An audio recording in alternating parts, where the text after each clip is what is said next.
নমস্কার। কবিগুরু রবীন্দ্রনাথ ঠাকুরের কবিতা প্রশ্ন। মাগো, আমায় ছুটি দিতে বল, সকাল থেকে পড়েছি যে মেলা।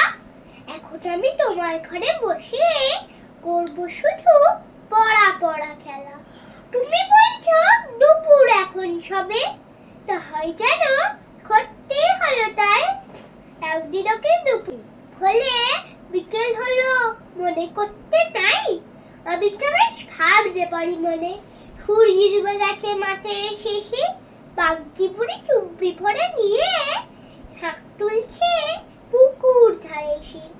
আধার হলো মাদার গাছের তলা, কালি হয়ে এলো দিঘির জল।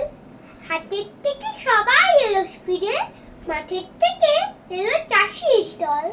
মনে কর না উঠল সাজের তারা, মনে কর না সন্ধে হলো যেন, রাতের বেলা দুপুর যদি হয়